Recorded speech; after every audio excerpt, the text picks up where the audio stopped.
Well, hello everyone, and welcome back to Property Mythbusters. I'm John Gilmovich from Real Property Manager.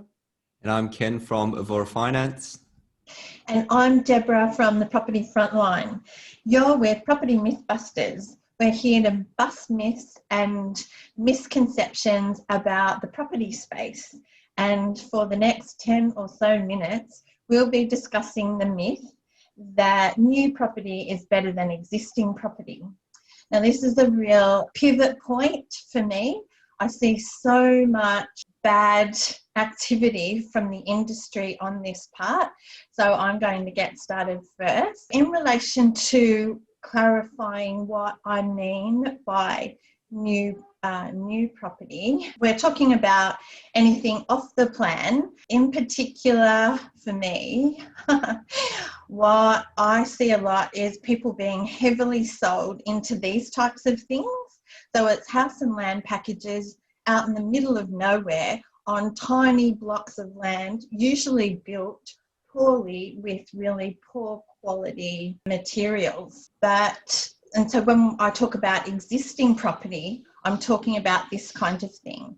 Established property in our suburbs right around Australia, in cities and in regional areas. What I'm going to do is talk about the top, can I swear? I guess I can. The top murky claims that are made about new property that trap buyers. What's actually happening in the market at the moment, and it actually happens whether we're in hot or cool markets, but it gets worse in hot markets. Buyers are keen to get into the market, and they try and they miss out on some property that they're interested in, and then they start to be, I would say, attacked by people who would say they're trying to help the buyers, but really all they're doing is selling them into a bad deal. So one of the first claims you'll hear is the purchase price. They'll say, oh, you can buy this amazing property and it's only, $500,000 or $700,000. And to your average buyer, that might sound like a really good price.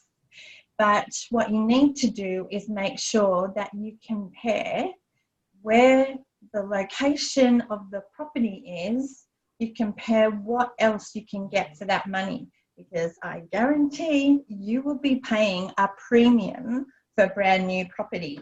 And the reason why is because there's so many, the price of the property is loaded up with the costs of all the other people who are going to be making more money than you will. So the marketers I've heard of marketers getting $100,000 per property that they sell. And that's not value in the property. It's actually just that the market is frothy and the developer or the builder has to increase the price to pay for all these other people who are going to be getting handouts from the property. I'm not sure if I explained that. My point is, if you're heavily sold into a brand new property, someone says this is a really good deal, go on to the portals and just put in the suburb. I'll give you an example in a second. Put in the suburb and see what else you can get for this particular. So using the grants and exemptions will mean you're saving money. If you are going to be able to buy a brand new property for say $750,000, and it's because you're getting say $10,000 from the first home buyers grant and saving say $40,000 maybe on the stamp duty.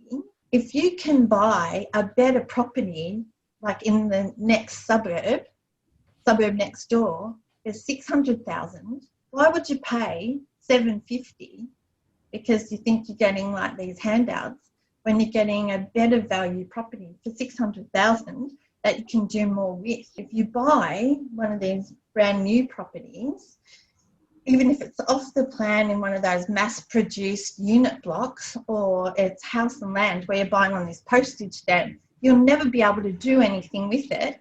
You buy something that's existing, it will have, it will typically be usually on a house on a bigger block where there's lots of potential for it in the future.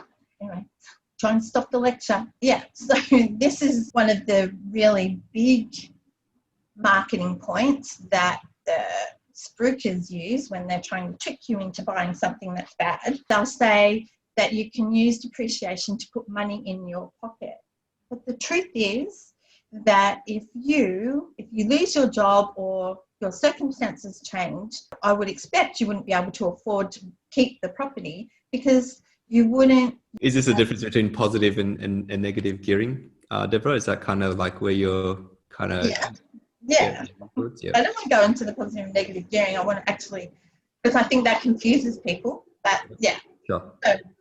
So the third point that a lot of the heavy marketers will use to trick you into buying will be claim that you can use depreciation to put money in your pocket. First of all, the depreciation will only work if you've got a good income to offset the depreciation against. If you aren't earning an income, it means that the property will be cash flow negative and it can't sustain itself. That might mean that you might have to sell. If you sell, you'll have to pay that depreciation back.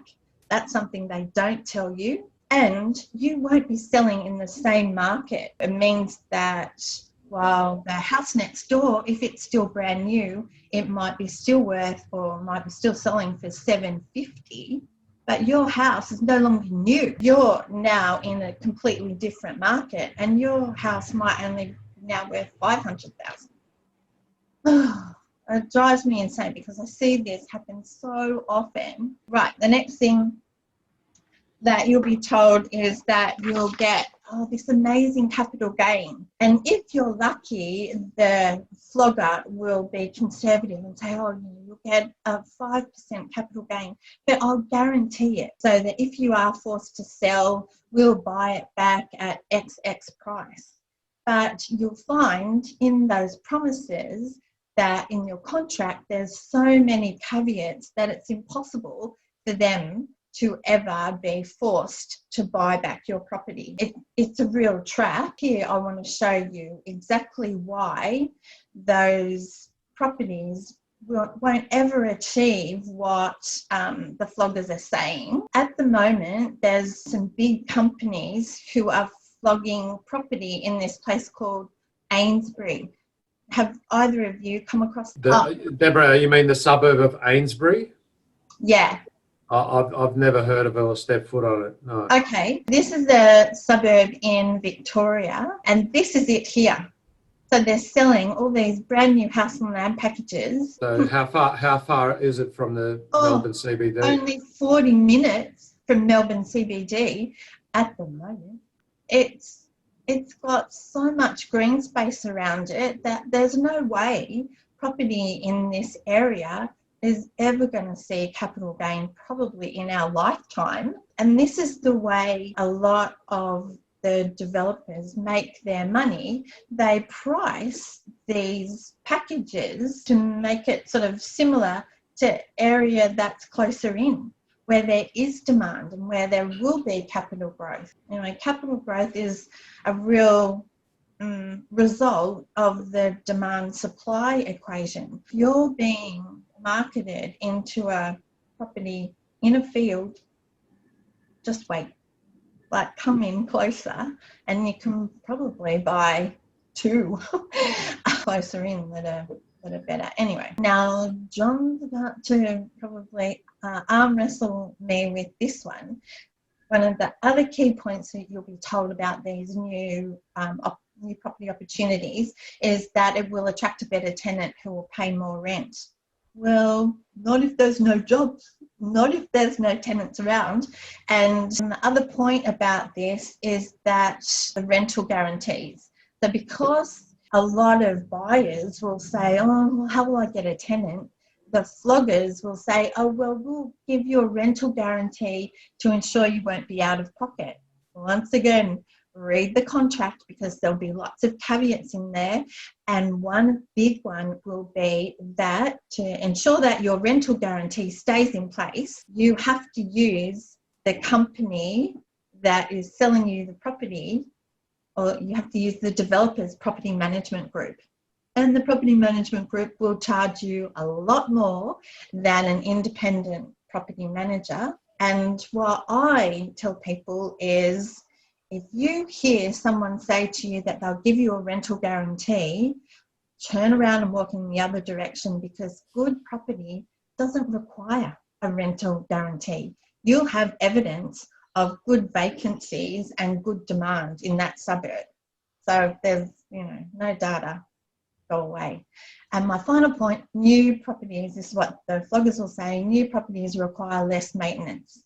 So not true. If you haven't been able to walk through a property and see how big it is, there's a high chance that it won't even meet the specs that you've been promised, so it won't meet the size requirements. These properties in these new areas are just whacked up with such speed that the quality isn't there. You will have usually a state-based mandated builder's guarantee, but you'll still have to follow people up and make sure that the maintenance is done. But what's more alarming is I've been to display homes where even the taps and the mirrors are starting to deteriorate in the display homes. How long are all of your shiny doorknobs and appliances going to last if they don't even last in the display homes? Yes, I have a lot more to say on this topic. If you would like more information, you can visit my website or email me and I will give you a little bit of a summary. So I guess I'll talk a little bit about buying new property versus old property from a finance perspective. So myth being new property is better than old property. From a financing point of view, pretty agnostic in terms of which way you go in terms of your purchase. My job is to basically find you the money and make sure that everything stacks up and the application is submitted to a lender who will likely approve the loan. That's the main goal. And then from there, costs as well, making sure that you're not paying more than necessary. One thing that I'd probably mention, firstly, with off the plan purchases, especially for like units in metropolitan areas, just be mindful of two key things. One would be some lenders have a high density postcode restriction. So you just need to double check to make sure that the lender you've got your pre-approval or going to get your pre-approval with does allow you to borrow the amount that you actually need. And this can be done, when we kind of do the numbers and everything like that. The other item is the risk. Can I ask a question? Yeah. So can you clarify, what do you mean by high density restriction? It just means that they might not lend more than 70% or 80% of the value of the property. So, in an area that has a lot of apartments in it. Yeah, in an area that has a lot of apartments and the particular property that you're buying is also deemed high density. So different lenders have different, criteria around that. Sometimes it's postcode specific. As soon as you buy a unit within that postcode, it's considered high density. For others, it has to be classified as a high density postcode and you need more than 10 units in that block. So small units or small builds might, go under the radar, or not really go on the radar, but, not be subject to the LVR restrictions. Yeah. Lastly, so following that, when you're buying as an investment or owner occupied, usually you can get loan to value ratios up to 95%, 95%. If you're expecting to borrow 95 or 90% and then all of a sudden, the lender saying, no, you can only borrow 70% or 80%, you can imagine, coming up with an additional 10% could put you in a situation where you just can't proceed.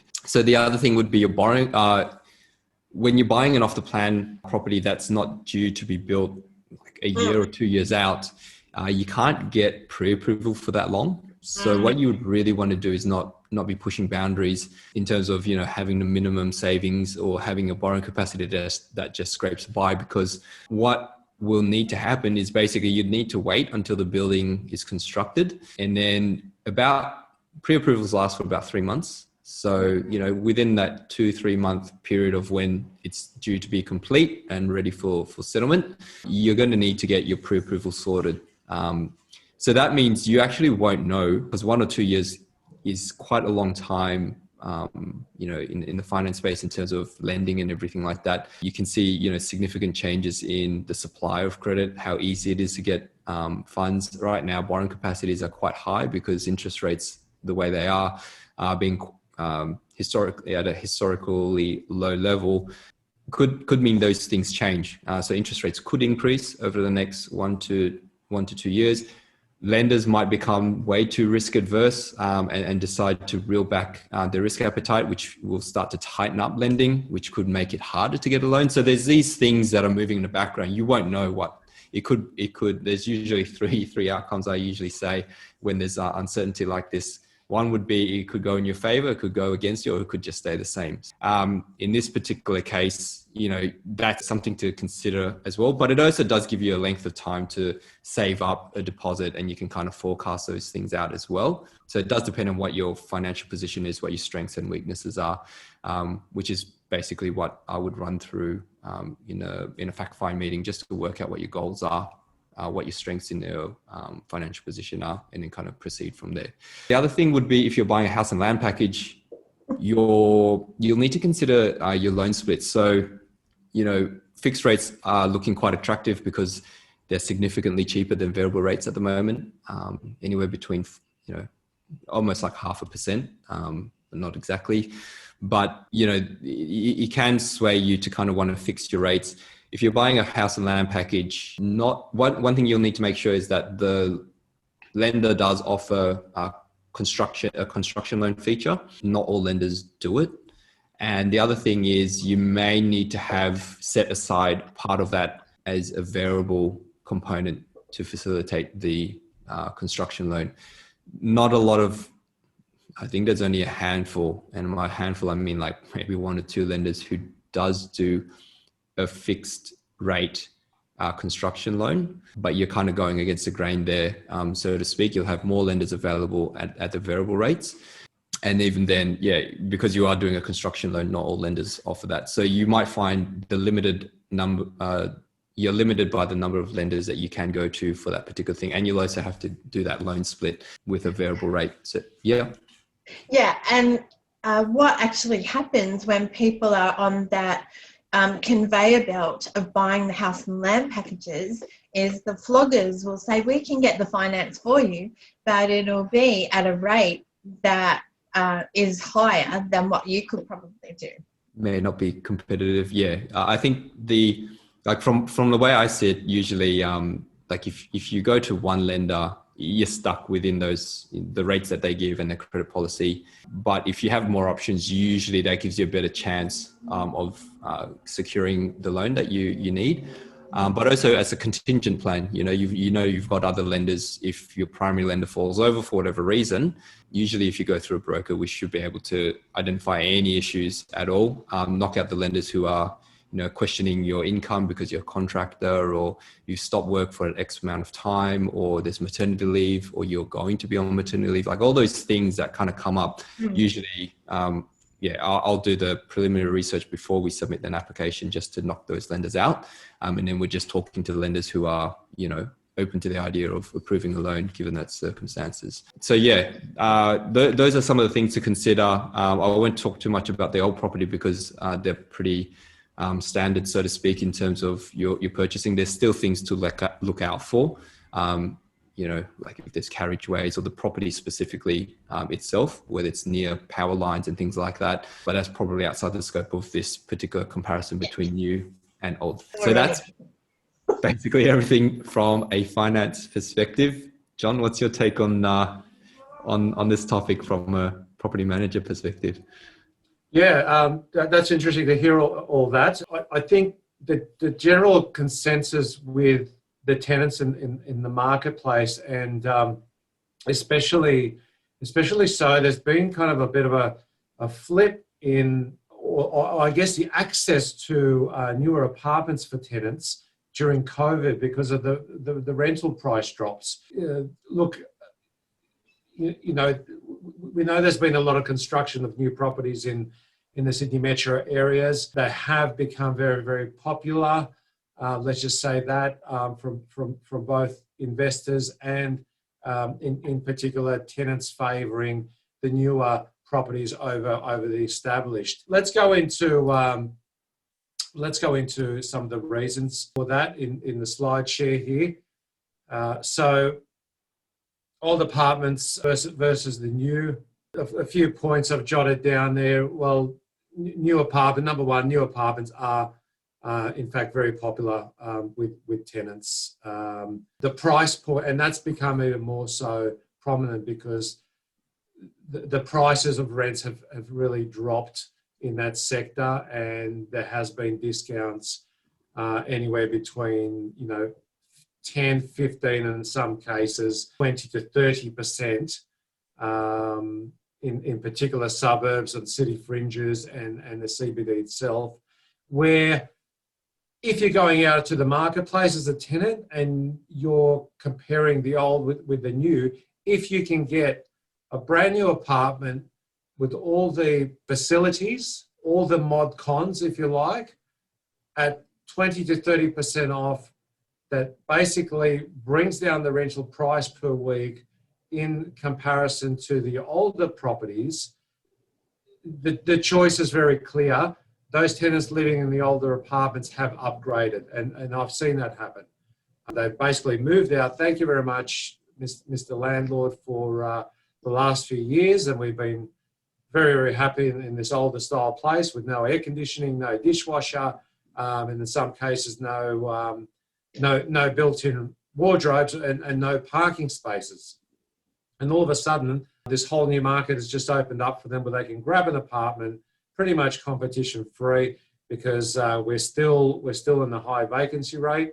They can go into a brand new apartment that ticks quite a lot more boxes for not exactly the same, if not less, rent per week. That's been the general trend, that tenants have gone out of the older ones into the newer ones at the same or lower rents. And then, of course, it opens up new facilities because large complexes, the developers like to put the gyms in, they like to put the pools in, they like to put other communal areas. We've even had, movie rooms, movie theatres inside, even business centres where you can actually plug away on your laptop with Wi-Fi, and that's all included in the rent.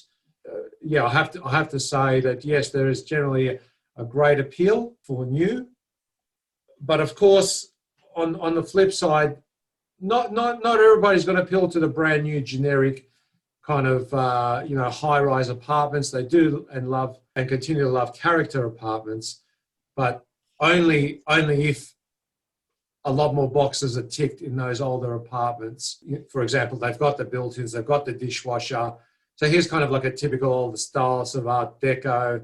I think that one's out in Rose Bay, Sydney's eastern suburbs, where there's quite a lot of streets full of those sort of Art Deco 3-level walk-ups. And if you happen to renovate them and provide as much of the newer apartment facilities, then they will be snapped up. There's no issue, and they're generally not dropping in rents as well. They're maintaining. You might not want to live in a high rise with hundreds of apartments, and you don't want to be a part of that community. Well, the older style apartments do offer that sort of boutique living, where it's a block of 4, a block of 8, block of 10. You don't want to go into this high rise where there's 140, 150, 200 apartments, and everyone using those sort of communal areas, especially in that sort of. I know we're coming out a little bit out of COVID, but right at the beginning, people were very conscious of each other. They didn't really want to use communal areas that much. The gyms and pools were generally shut down anyway, so all of a sudden became a question: well, why am I paying for all this when I'm not using it? So there's budgetary issues there as well about paying for the facilities that you're not using. So there will continue to be an appeal for the older style blocks, providing they are up to scratch, decently renovated, and come with what I've listed here. Quite a lot of the main attributes that tenants want. In particular, air conditioning has been an issue. We're just coming out of a really hot, steamy summer, and a lot of those older style apartments don't to date have air conditioning. Neither do the investors want to install them. And there's all sorts of struggles with also inside of strata with getting owners corporation approvals for those as well, which is required. Dishwashers, storage and built-ins, of course, in apartment living and houses as well, that some houses to date don't have. Fly screens, so if you haven't got air conditioning and you haven't got fly screens installed where you can open up windows for fresh air, your property is going to be left out and potentially untenantable. You can't just assume that tenants put up with not having those things, and certainly you're going to be sleeping in the middle of summer with mosquitoes biting all over you because you can't open up a window. Flooring and paint, of course, all this kind of cosmetic has to be up to scratch. And in particular, if you don't have NBN enabled or Wi-Fi or cabling that enable people to work from home, because of course we have the work from home phenomenon going on, your apartment also could be down the bottom of the list of the many that are currently available. To sum it up just nicely, there's a bit of a quote yesterday in a media article from the CEO of the Real Estate Institute of New South Wales. They do collect data from their members who are property managers and manage large and small rent rolls. And generally the consensus is that the older style properties that are in need of upgrade and don't come with all the ticks are being left out, and the vacancies are prolonged. Some of these properties will be completely untenantable, or they will need to be discounted so much that really you got to think, well, is holding that sort of investment viable if the yield is so low? Yeah, so if you're an investor with an older style property that you know you've had a good run, potentially you've had a long tenant in there who've put up with not having all those things, then just be careful and be on notice that potentially your tenant is looking to move elsewhere, and there are plenty available, and then you're going to have to think of an upgrade. So you need to keep a budget in mind that you need to upgrade your properties with all those, quite a few of those dot points. And I think that's a really good point, and the point of clarification, isn't it? It's about maintaining your properties so that they are still appealing for your tenants. But on the new property side, there's some new properties that people won't move into. Like they'll choose a 3-bedroom over a 2-bedroom, or some of those apartments, the rooms are so tiny that you kind of go, oh no, and so they languish on the market. What are your thoughts on that, John? Yeah, look, definitely, Deborah, and the 2-bedroom apartments right now are the oversupply product. So that in itself can be problematic. When you have a whole block that's about to settle, with 35 2-bedroom, 2-bathroom, 1-car space, and the suburb next to you does the same thing, and the next suburb up, it's going to be problematic. And the most sought after apartments right now are the 3-bedders. So the 3-bedders are the scarce product, and the 3-bedroom houses are the scarce product as well. So anything 3-bedroom, you're fine, but anything 2-bedroom, especially in an apartment, there's going to be challenges around that, even if it's brand new. And that's on the rental side as well? That's on the rental side, yeah. Yeah, so I wonder if we'll see that trend emerging, which they do in New York, where it will soon become viable to buy, say, a 2-bedroom and a 1-bedroom and knock through to something different. Yeah, so that kind of dual key sort of property situation, or 2 apartments next to each other where you can convert. Because, in apartments, there's not much scope to upgrade or knock down walls and so forth. But if you can pull off a deal like that, or potentially a deal like that, where you've bought a 1-bedroom and a 2-bedroom next to each other with potential to open up a wall and turn it into a 3, that will make potentially a fantastic long-term investment. Yeah, and hopefully the developers are starting to get the message, or certainly like the trend, that the old, put in 3-bedroom apartments and then 25 2-bedrooms and 100 1-bedrooms to make all the money. Can't do that. No, I mean, for developers, they want to squeeze out as many apartments as they possibly can when they're doing high rise, and too many 3-bedrooms won't do that for them. Yeah. In the scheme of things, and also the 3-bedrooms usually are snapped up by owner occupiers. Yeah. As well, they're very popular for downsizers and owner occupiers. But in saying that, the developer will squeeze in more 2-bedders into a development than they would 3, because they just capitalise more on having more 2s. Yeah. Okay. But that's it. That's it from me. All right. Thanks, John. So I guess I'll wrap up this session. Thanks heaps for watching. And if you do like the content, please like, share, or follow. And you can also join the Property Mythbusters group to send us any questions or myths that you would like busted. You can also contact us directly through our websites and social media channels if you have a particular scenario or query that you think we could possibly help you with. Otherwise, we'll see you next time. Bye.